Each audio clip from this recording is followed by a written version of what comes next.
લોકસભાની ચૂંટણીના માટે મતદાનને ગણતરીના દિવસો બાકી છે। એબીપી અસ્મિતાએ ત્યારે લોકસભામાં પ્રથમવાર મતદાન કરતા યુવાનોનો મૂડ જાણવા માટેનો પ્રયત્ન કર્યો છે। શું છે અમદાવાદના યુવાનોનો મૂડ, સાંભળીએ। લોકસભાની ચૂંટણીને હવે બસ ગણતરીના દિવસો બાકી છે, ત્યારે દેશના તમામ નાગરિકની નજર આ લોકસભાની ચૂંટણી પર મંડાયેલી છે। ત્યારે આપણી સાથે અલગ અલગ ક્ષેત્ર સાથે સંકળાયેલા એન્જિનિયર્સ છે, આપણી સાથે તેમની સાથે વાત કરીશું કે આ વખતની લોકસભાની ચૂંટણીમાં સત્તાનું સુકાન કોણ સંભાળશે। જ્યારે મતદાન કરવા જશો ત્યારે કયા મુદ્દાને આપ ધ્યાનમાં રાખશો? मतदान करती वक्त हूँ एज एंजीनियर छूँ। સૌથી પહેલાં કે જેણે દેશનું ડેવલપમેન્ટ કર્યું છે, નવી એન્જિનિયરિંગ કંપનીઓ ઇન્ડસ્ટ્રીઝ આવી છે, એવા વ્યક્તિને જ હું કરીશ। હું જોઈ શકું છું ગુજરાતના પનોતા પુત્ર એવા નરેન્દ્રભાઈ મોદી કે જેના જ્યારે ગુજરાતના મુખ્યમંત્રી હતા ત્યારે ગુજરાતમાં ખૂબ ઘણી બધી કંપનીઓ આવી। જ્યારથી એ ભારત દેશના વડાપ્રધાન બન્યા છે ત્યારથી ભારતમાં પણ ખૂબ જ પ્રકારની બહારથી ઇન્ટરનેશનલ એજન્સીઓ અને ઇન્ડસ્ટ્રીઝ આવવા લાગી। ઓફકોર્સ મારો વોટ નરેન્દ્રભાઈ મોદીને જશે। અચ્છા, મોદી સરકારનો આ 5 વર્ષના કાર્યકાળથી તમે સંતુષ્ટ છો કે નહીં? સંપૂર્ણ રીતે સંતુષ્ટ છું હું, કારણ કે નરેન્દ્રભાઈ મોદીના સરકારના કાર્યકાળ દરમિયાન ફાસ્ટ અને ઝડપી ડિસિઝન જો થયા છે, જે દેશની પ્રગતિ અને માટે સંપૂર્ણ રીતે લાભદાયક રહ્યા છે। એ નિર્ણયોથી વિશ્વના કોર્પોરેટ માર્કેટ અને વિશ્વ જગતમાં બી ઘણી બધી ઇફેક્ટ પડી છે।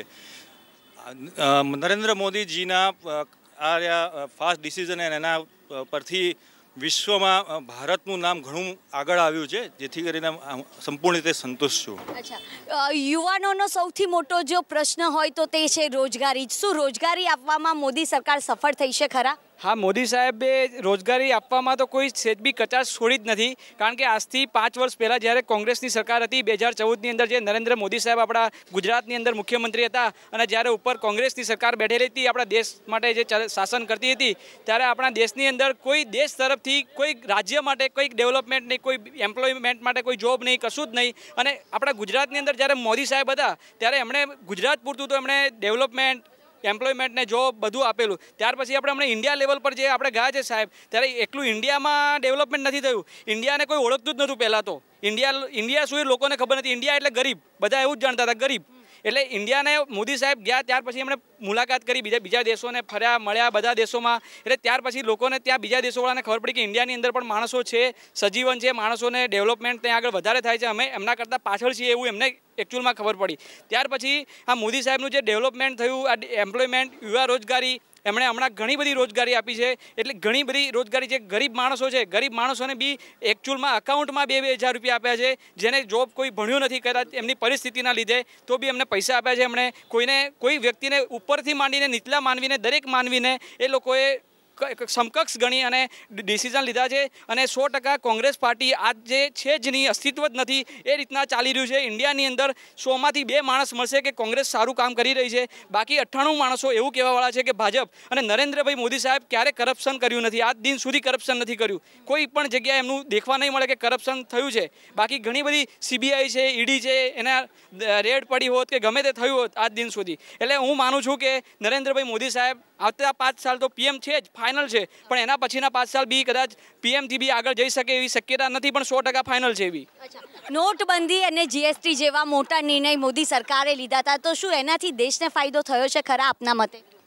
નોટબંધીથી તો સૌથી પહેલાં એવું છે કે દેશમાં જે કાળું નાણું હતું એ બધું એટલીસ્ટ બધા લોકોએ પોતાના ખાતામાં ટ્રાન્સફર કરાવ્યા, ચેન્જ કરાવ્યું નાણું, એના લીધે તે ઘણું કાળું નાણું બહાર આવી ગયું। એક સૌથી મોટો ફાયદો એ છે। બીજું, ટેરરિસ્ટ ગ્રુપ જે આ જે બ્લેક મનીનો યુઝ કરીને ટેરરિઝમ ફેલાવતા હતા એના ઉપર બી ઘણો એવો કંટ્રોલ આવ્યો છે। બીજું જીએસટીના લીધે તે નાના જે વેપારી વર્ગ હતો એ લોકો બી બહુ સફર કર્યું છે। બટ આફ્ટર ઓલ ધીરે ધીરે બધાને બી સમજવા લાગ્યું કે ના ભાઈ આપણા બધા માટે ફાયદા માટે જ છે, અને જે એન્ડ યુઝર હતો એને બી થોડો ફાયદો થવા લાગ્યો છે। તો નોટબંધી જીએસટીના લીધે થઈને દેશને અચાનક કોઈ ફાયદો થવાનો નથી, પણ આગળ જતાં બહુ મોટો ફાયદો થવાનો છે। આ 5 વર્ષમાં રાહુલ ગાંધીની પ્રતિભા નિખરી છે ખરા આપના મતે?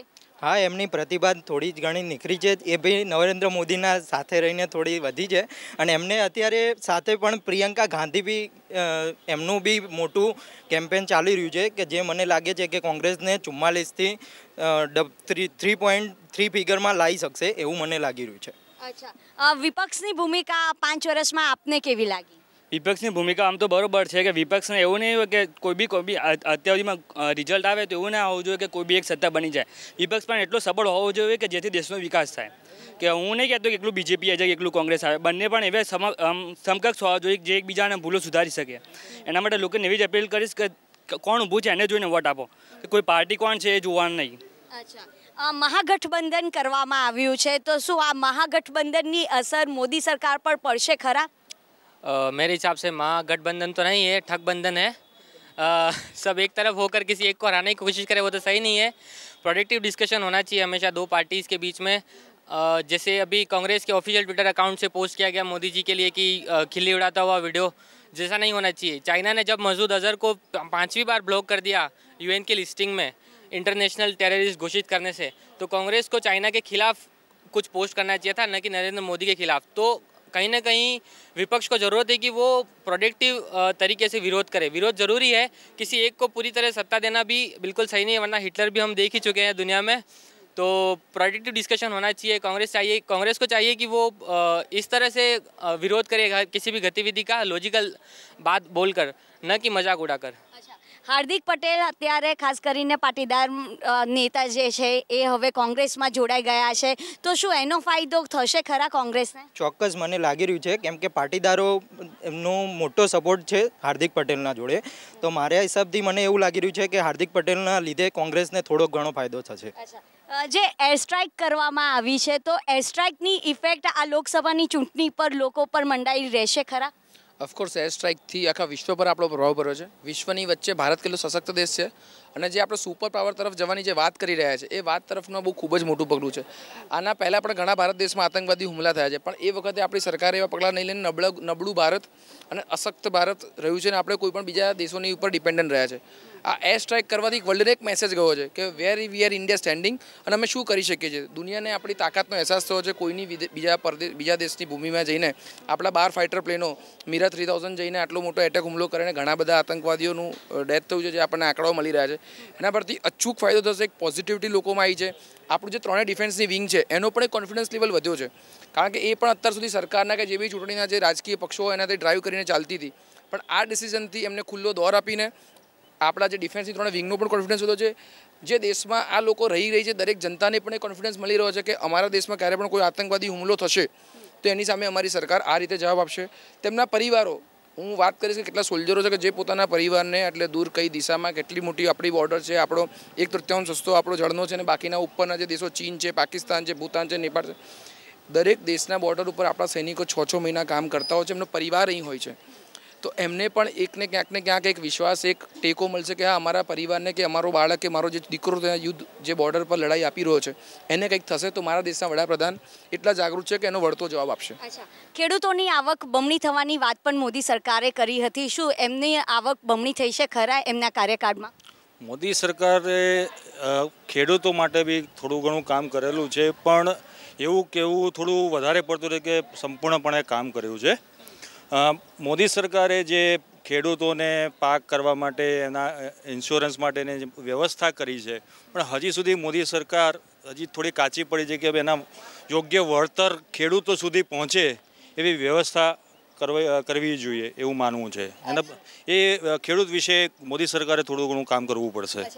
રાહુલ ગાંધીએ નરેન્દ્ર મોદીને ચોકીદાર ચોર છે કીધું છે અને નરેન્દ્ર મોદીએ ટ્વીટ કર્યું છે કે મેં હું દેશ કા ચોકીદાર. શું કહેશો? મેડમ, ચોકીદાર ચોર છે એ વસ્તુ આપણે કોઈને કહેવી એ બી બરાબર નથી. કે ચોકીદાર ચોર છે હોય તો આપણે આટલું બધું જે થઈ રહ્યું છે દેશની અંદર, આટલા લોકો સપોર્ટ કરી રહ્યા છે, જે મોદી સાહેબને સપોર્ટ ના કરે, એકચ્યુઅલમાં એમના બી ફેમિલીની અંદર એ લોકો છે, રાહુલ ગાંધી પરિવાર આખો એ બી આપણા દેશની અંદર એ બી એક એના પર હમણાં મૂકેલા છે કે જે આખું દેશની અંદર એમને છૂટના ઉપર મૂકેલા છે. બાકી નરેન્દ્ર મોદી સાહેબ ચોકીદાર તરીકે કામ કરે છે, કરવાના છે અને સારું કામ કરે છે અને દેશના યુવાનોને અને જે ઉંમરલાયક માણસો છે દરેક વર્ગને લોકોને એ કરી રહ્યા છે.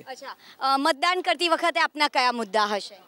મતદાન કરતી વખતે સૌથી પહેલાં તો અમારા એરિયામાં કેટલો વિકાસ થઈ રહ્યો છે, એની પાછળ કોની ભૂમિકા છે, કયો પક્ષ કેટલું સારું કામ કરી રહ્યો છે એ બધું જોવામાં આવશે. શિક્ષણ પ્રત્યે કેટલી જાગૃતિ ફેલાઈ છે, કેટલી સગવડ પૂરી પાડી છે, આ બધા મુદ્દા છે યુવા જગત માટેના. કેવી સરકાર જોઈએ છે? મજબૂત સરકાર જોઈએ છે, જે પૂરેપૂરો બહુમતથી જીતીને આવે એવી મજબૂત સરકાર કે જે પૂરેપૂરા ડિસિઝન પોતાના બળ ઉપર લઈ શકે. 2019માં સત્તાનું સુકાન કોણ સંભાળશે? આપના મતે પ્રધાનમંત્રી કોણ બનશે? પ્રધાનમંત્રીનું અત્યારે કંઈ નક્કી ના કરી શકાય, પણ એમાં પ્રજાનો શું મૂડ છે એના ઉપર જ આધાર રહેશે કે કોણ બને છે. નેક્સ્ટ પીએમ નરેન્દ્ર મોદી જ આવે છે કે કોણ આવે છે? હવે કોણ બનશે પ્રધાનમંત્રી? અંધો મેં કાના રાજા નરેન્દ્ર મોદી સાહેબ. કોણ બનશે પ્રધાનમંત્રી? મારા હિસાબથી નરેન્દ્ર મોદી જ આવશે, કેમ કે વિપક્ષમાં જોડે એવો બીજો કોઈ ચહેરો જ નથી કે જે નરેન્દ્ર મોદી સામે ટકી શકે. કોણ બનશે પ્રધાનમંત્રી? મારા મત મુજબ નરેન્દ્ર મોદી જ આવશે પ્રધાનમંત્રી. કોણ બનશે પ્રધાનમંત્રી ને શા માટે? ગુજરાતના આપણા જે લોકલાડીલા પનોતા પુત્ર નરેન્દ્રભાઈ મોદી સાહેબ પ્રધાનમંત્રી બનવાના જ છે, અને આપણે સૌ સાથે મળી અને સૌ એમને વિકાસ માટે અને એમને દરેક વ્યક્તિઓને આપણે એટલો આગ્રહ કરીશું કે મતદાન કરે, અને એવો કોઈ વ્યક્તિને આપણે જબરજસ્તીથી આગ્રહ ના કરીએ પણ સપોર્ટ કરીએ એવું કહીશું કે આગ્રહ કરે, અને ભાજપને નરેન્દ્રભાઈ મોદી સાહેબને આગળ લાવી અને આપણે વિજેતા કરીએ અને આપણા ગુજરાત રાજ્યનું નામ આગળ વધારીએ. કોણ બનશે પ્રધાનમંત્રી? પ્રધાનમંત્રી મારા પ્રમાણે નરેન્દ્રભાઈ મોદી બનવા જોઈએ. એમણે વિશ્વમાં ભારતનું નામ એક બહુ ઉપર લાવ્યા છે, જેથી કરીને મારો મત અને હું ભારતના લોકોને કહીશ કે ભાઈ નરેન્દ્ર મોદીને. કોણ બનશે પ્રધાનમંત્રી? સ્પષ્ટ બહુમતી ભારતીય જનતા પાર્ટીની સાથે નરેન્દ્રભાઈ મોદી વડાપ્રધાન બનશે. અચ્છા, એબીપી અસ્મિતાની એક મુહિમ છે કે આપણે તમામ લોકોને જાગૃત કરીએ છીએ કે લોકશાહીના જે પર્વમાં બધા લોકો પાર્ટિસિપેટ થાય, તેના માટે આપણે તમામ લોકો મતદાન અવશ્ય કરીશું, તે સંકલ્પ લઈશું. ઓકે, તો બધા આપણો પોતાનો જમણો હાથ અહીં રાખીને અમે લોકો બધા સંકલ્પ કરીએ છીએ કે જે આ ચૂંટણીનો જે તહેવાર આવી રહ્યો છે તેમાં અમે મતદાન કરીશું, કરાવીશું અને ખૂબ જ એમાં ફાળો રાખીશું અને લોકોને જાગૃતતા લાવીશું. લોકોને જાગૃત કરશે આ તમામ યુવાનો, તમામ લોકો આ લોકશાહીના પર્વને મનાવશે, અને તમામ લોકોનું બસ એવું કહેવું છે કે સરકાર એવી જોઈએ કે જે દેશનું વિકાસ કરે. કેમેરામેન કમલેશ પટેલ સાથે રાજલ બારોટ, એબીપી અસ્મિતા, ગાંધીનગર.